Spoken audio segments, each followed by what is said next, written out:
Hey guys, Mecha-san here with another WatchMojo Top 10 reaction. This one is actually the top 10 JRPG cliches here, and it brings me back actually to an old reaction video I made to a friend request actually that was also about JRPGs and the cliches. Yeah. Let's go play some more mini games first. Hit me. So this is it, the final battle. Let's do it. Go be ninja. I'm a cat who can talk. Fucking. Pretty far out idea, huh? My god, that old optic. The massive pay. I'm so glad I upgraded. Anyhow, so yeah, now we're here at the top 10 JRPG cliches. I'm curious to know because let's see, some are. I still remember that. Let's watch. Whether you love them or hate them, we all know there are certain things that Japanese role-playing games Gotta just play can't do that game without. still. Welcome to WatchMojo.com, and today we'll be counting down our Love picks for the Kingdom top 10 Hearts. JRPG Nothing wrong with cliches. that. Nothing For more wrong gaming with videos, that. Check out our new spin-off channel, Mojo Plays, for in-depth reviews, thoughtful video essays, detailed character origins, and insightful commentary. Mojo Plays, games smarter. For this list, we're looking at the most tried Gotta play and that game as true well. tropes of the JRPG genre. The ones that we've come to love over the years and that I help gotta keep get this back new to play genre more of games here. distinct. I have not been These playing that include many games, tropes, period, mechanics, as of and other recent, mainly oddities and quirks because... that, for some reason, are shared Yeah, by I've been a large busy. number of Japanese role-playing games. Shin Megami Tensei... Sorry. I should be interested, Number but 10, not. Magic Technology. Magic Tech. Yeah! Say you got your typical JRPG world. Ancient I hate kingdoms, magic. magical beasts, mystical I hate it. ruins, all that jazz. And then suddenly, out of nowhere, a But, train you know, passes by, I'd be or like a car, stupid not to or an look army into of this robots. shit. The answer to all this is Magic Technology. Magic Technology is when the game designers want to have their cake and eat it too, basically. They want to present a traditional medieval fantasy world, but they can't resist giving the heroes smartphones or something like that. Yeah, These that's anachronisms stupid. I will mean, always if you be want an explained example away of as like a drawing from Magic some Tech, just look at, source that powers again, it, Mr. from Khan's Street doing it Fighter well to so far. Giant War-Max. It's always Giant War-Max. Yeah. Oh, it's gotta be, yeah, Giant War Max. Xenoblade Chronicle, gotta play that game. Number 9, Talking Animal Mascot. What do you think? It's just as I said. Now we can steal it. Yep. The shine brings tears to my eyes. It really wouldn't be one of these RPGs without something nauseatingly cute. I mean, granted, No matter how out of place they may that's seem, a JRPG cast isn't that's complete standard in without any something tiny, Japanese furry, and whatever, grown like up. even animated Whether it joins mangas. your party or just annoyingly tags along. You can be sure that this RPG character. I mean, the will one be I remember memorable. most, the one I can say that Expect probably. voices, repetitive catchphrases, I mean, when I think of and oddball anime attacks that drive everyone up the Japanese wall. But you can mascots, also I count think on of those like guys worming your way into Haro your hearts from before the end of Gundam, the game.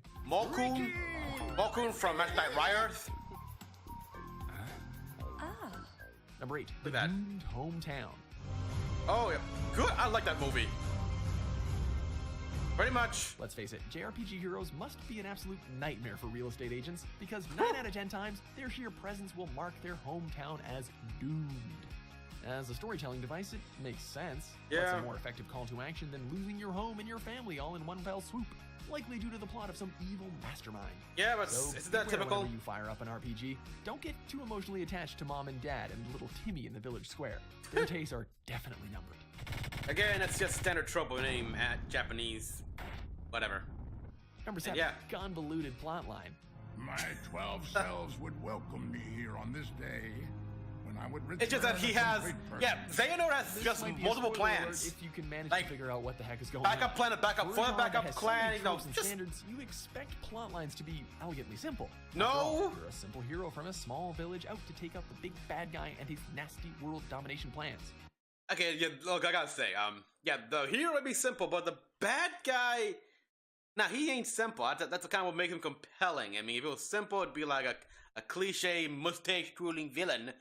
No, that's kind of so cheap. You want someone who's conniving and stuff like that, and we have a convoluted plot line. It sadly makes it more realistic because life can be quite convoluted at times. And when you're planning something like taking over the world, you gotta have some contingencies within the contingencies and so on and so forth. Because possibility of failure is always likely. I mean, those who think they're gonna win no problem, they don't plan ahead, they're idiots. They're idiots who don't have any backup plans. So, pretty easy, right? Well, no. What starts out as a day picking mushrooms in the nearby forest will end in a cosmic war against gods spanning space and time and tapping into the deep That was a cool ass secrets of the cutscene. universe. A quick crime event sequence. We don't know how we got there either. Life in reality isn't really conforms to what we believe is just Number 6. regular. Themes of love and friendship. Ah, yes. I don't need a weapon. My friends are my power.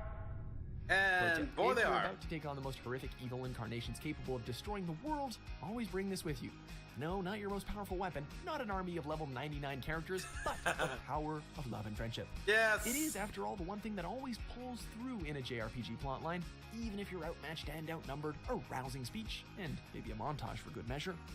When anything is based on emotion, always prevail. Because on emotion of and course whatever, evil mastermind yeah. is doomed to fail, being the friendless loner that he is. You just gotta rub it in their face, too. They're my friends. Tales of Grace? Never heard that one. Number 5, spiky-haired characters. That again, standard in anything Want to be able Japanese. to spot a JRPG protagonist from a mile away? It shouldn't be that hard, because the hairstyles they sport could probably be seen from orbit.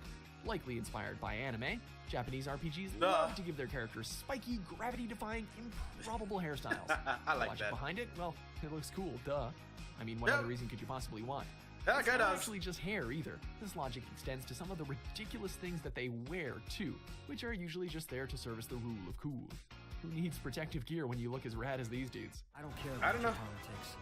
Yeah, I mean, actually, Cloud's outfit here looks pretty normal. Number 4, random encounters. Yeah, that's a game mechanic. Come on. Somewhere along the way, random encounters went from being totally expected to totally reviled to somehow endearingly classic when it came to RPG mechanics. We all know the feeling. It really The hero depends is on walking how- around in the world on map how of the dungeon, constant and stuff like running that. Unexpectedly to the next plot point, and then bam! Out of nowhere, a horde of monsters has descended upon you. I mean, at least usually after Pokemon a gives you tricky repel and transitional stuff like animation. that. This way, the game can throw a limitless number of enemies at you, making every step you take kind of a gamble. Better keep those repels and Moogle charms close.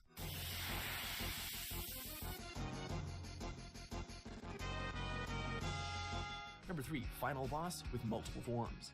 Of course, you gotta make this final boss last lot. I mean, it was just one way. It was just easy peasy. No, but that's pretty Finally cool. made it through the villain's twisted final dungeon, sat through his preachy monologue about life and death and the nature of existence, listened to your own characters preach back about love and friendship, and struck what you believe to be the devastating final Oh blow. boy, I still remember Right? that. Well, no. Here comes form number 2, and then form number 3, and maybe sometimes more. Yeah. JRPGs love to draw out the Like I game's said, final challenge, backup with some for the battles backup lasting for the 2 backup. hour or more. You can be sure that each form is going to look more ridiculous than the last 2 because, again, JRPGs love to show off all the cool, over-the-top imagery that they can. God, I want to see this. I want to see this with modern graphics here, just to see how this Kafka asshole looks like. I mean, it's like Jesus, Nightmare Joker Number 2, right there. Grinding. Did you think you could escape me? Yeah, low base system, the Grinding goes higher. hand in hand with random encounters, really. The game figures that if it can throw an infinite amount of enemies at the player should in turn spend infinite amount of hours beating them up in order to gain sweet level ups. Every so often, you also run into one of those bosses yeah. you just can't kill, leaving you no other option than to turn around and start slaughtering everything you lay Gotta your eyes play. on. Really gotta play that in hopes game. Wanna of play that becoming game. Stronger. Then there's grinding for rare drops. You know, the ones that drop 0.01% of the time, just driving you freaking crazy. Yeah. Well, either way, you're probably This looking is at a lot why of them items not that increase those senseless chances kills. and Better increase put a movie on in the XP gain should be more common. Please. Before we get to our number 1 pick, Ooh. here are a few honorable mentions. This is what you wanted to see. Everyone is beautiful. It's the future, yeah. Well, yeah, everyone's beautiful. It's the future and the past, fantasy, and a JRPG. At least by Japanese settings, stuff like that. You know, people eating super healthy and everything. So yeah. I mean, I don't get it. Or again, it's the future. Advances in science and everything makes it so everyone can be born without ailment or deformities. or magic, embedded magic attack, whatever. X amount of artifact. That's Mario.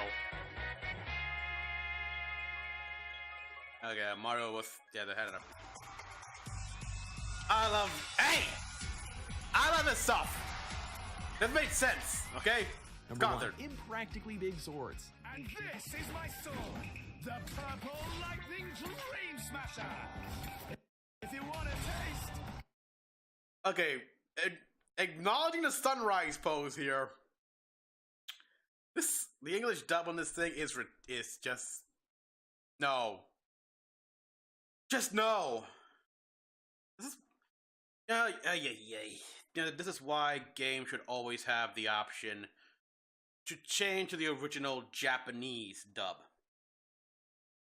as well as the fully translated Japanese names and everything. Because I know they changed the names to better suit a Western audience. Which, by the way, fuck you for that. Any censorship? What the hell? I'm sorry, bud. Man, I mean, they played on this trick as well. Like, if the sword, one of those things where, yeah, if you're meant for the sword, like if it's magic tag, then it'll bond with you. You can swing it around like you could a stick, a small stick. But if you're not suited, well, it'll almost be like pulling the sword out of the stone in King Arthur. Come and get it! Either it's made out of some sort of fantasy metal, or the wielder has superhuman strength, or heck, the game can't be bothered to explain why it's just so commonplace. But the number 1 cliche on our list is the affinity JRPGs have with gigantic, awe-inspiring, again, magic swords. Don't ever expect a magic JRPG character to complain about hand cramps or sore muscles, because lifting these blades and jumping around is literally nothing to them. Because, like with their hair and their clothes, gravity, physics, and even common sense can be damned. It is all about looking as ridiculously cool as possible. Now you feel it. Swing the blade. I like to say that. What do we know about physics? I mean, come on. Even sci-fi acknowledges that. Like, you have any idea how many times I've heard Samantha Carter in Stargate SG-1 go whenever something weird happens, something like that? She goes, "It's against the laws of physics as we know it." And I love how she says, "As we know it," because it just shows what the hell do we really know about physics. I mean, hell, you just learned when she studied the replicator, she realized they work on a form of physics that she's never even heard about. Same thing here. I mean, it's like these guys are operating on a level of physics that you guys have no clue about, we don't know nothing about, so don't try to make sense of it. Don't try to make sense of it with the physics you know, because it's not the physics you know. It's completely different. That's what I think. And now, yeah, I mean, some of these cliches, they just stem from just Japanese culture in general, like, and Japanese media culture, with the spiky hair and everything, and everyone's beautiful. I mean, in Japan, I mean, like I said, people, I've been to Japan. It's hard not to spot someone who is not good looking, who's young, like in their, from teens to like their 30s, who's not good looking in some way, shape, or form. Either cute, handsome, whatever. Good luck. I mean, unless they gotta be like over 40 or older. Even then, it's like, And of course, we have some other cliches which I just love. The animal mascot. That's a standard. I mean, hell, for a while, Stitch from Disney Stitch, that became a popular animal mascot in Japan. There's a convoluted plot lines, which, yeah, it's one of these things where you really have to follow the game's continuity. But once you do, it's like, it kind of makes sense. I mean, Xehanort's plot was, again, to try to destroy the world and make it a perfect balance of light and dark. Because there's too much light and not enough dark, basically. So you could say it's like Star Wars, but no, Star Wars is always about one over the other and fuck the Force. But yeah, but then he always takes plans. Like he said, yours is just but one road I have left open. So he takes these plans and everything. That's why he talked to Maleficent. He got young Xehanort. He has all these like different plans that are all essentially supposed to lead up to the same goal.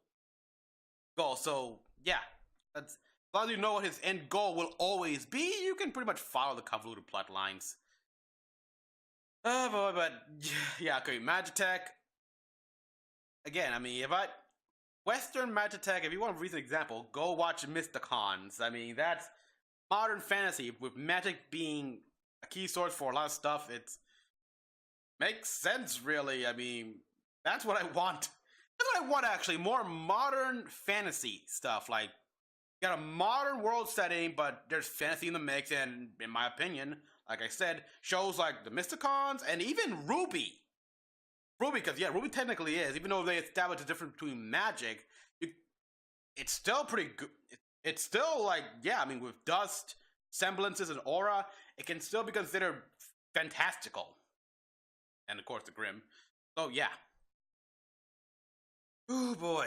So, and not much else.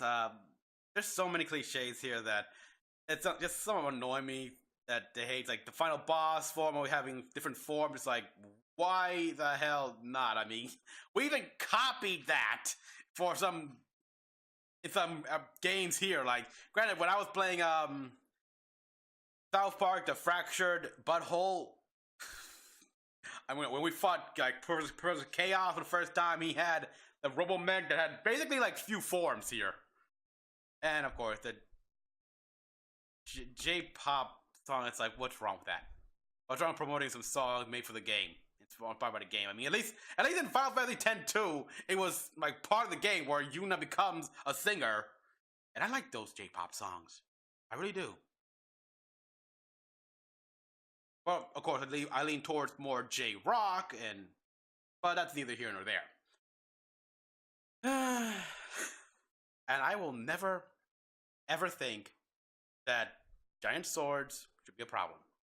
Ever. Alright, everyone, thank you all for watching. Please comment down below what you all thought. Like and subscribe for more videos. Until the next one, this is Mecha-san, logging out.